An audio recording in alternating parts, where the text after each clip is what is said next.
না খা বা কোনো বেদাতের পথে পা না বাড়া, এমন লোকের দরবেশের পথে অবতীর্ণ হওয়াই উচিত। তিনি বলেন, আমার মর্তবা মর্যাদা সব কিছু ক্ষুধার্ত থাকা, সংসার ত্যাগ, রাত্রি জাগরণের ফলে অর্জিত হয়েছে। জুনাইদ বাগদাদি রহমতুল্লাহ বললেন, আমি যে মর্যাদা লাভ করেছি, এই মর্যাদা সম্মান লাভ করা একমাত্র কারণ হলো আমি ক্ষুধার্ত অবস্থা ছিলাম, দীর্ঘদিন সংসার ত্যাগ করেছি এবং রাত্রি জাগরণের ফলেই আমার এই অর্জিত হয়েছে এই মর্তবা এই সম্মান। কুরবতে সুলতা অল্ফতে বাবদা, রগবতে দুনিয়া ও সাহবতে বাজনা। অর্থাৎ আল্লাহর কাছে মর্যাদাবান হতে হলে চারটি কাজ করতে হবে। কুরবতে সুলতা অল্ফতে বাবদা। কুরবতে সুলতা, রাজা বাদশাদের সান্নিধ্যে কম আসা যাওয়া করতে হবে, তাদের সোহবত কম নিতে হবে।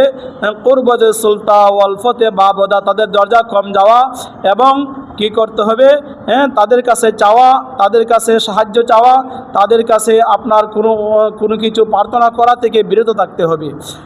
2-3 নম্বর হলো কুরবতে সুলতা অল্ফতে বাবদা, রগবতে দুনিয়া ও সোহবতে বাজনা। রগবতে দুনিয়া ত্যাগী হতে হবে, দুনিয়াকে বিসর্জন দিতে হবে এবং সোহবতে দুনিয়া ও রগবতে বাজনা। কুরবতে সুলতা অল্ফতে বাবদা, রগবতে দুনিয়া ও সোহবতে বাজনা।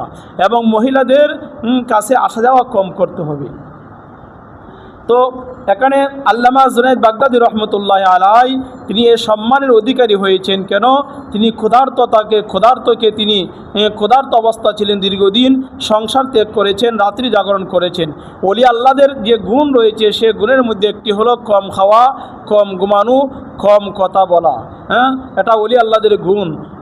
কি ক্ষুধার্ত থাকা এবং সংসার ত্যাগ করা, অর্থাৎ আপনার নির্জনতা অবলম্বন করা। আউলিয়া কেরাম, সুফিয়া কেরাম অনেক রয়েছেন যারা নির্জনতা অবলম্বন করেছেন। হাক্কানা জমানের প্রতিষ্ঠাতা হজরত মৌলানা সুফি আজান গাছি রহমতুল্লাহ আলাইহি দীর্ঘদিন তিনি নির্জন অবলম্বন করেছেন এবং আল্লাহর সান্নিধ্য তিনি পেয়েছেন, খুশনদি তিনি হাসিল করেছেন। এমনিভাবে অনেক আউলিয়া কেরাম, সুফিয়া কেরাম তারা নির্জনতা অবলম্বন করেছেন, কারণ নির্জনতা অবলম্বনের মধ্যে রয়েছে আল্লাহর খুশনদি, আল্লাহর সন্তুষ্টি, আল্লাহর জিকির, আসকার, তসবিহ, তাহলিল, মুরাকাবা, মুশাহাদা করার সুযোগ রয়েছে নির্জন অবলম্বন করার মধ্যে।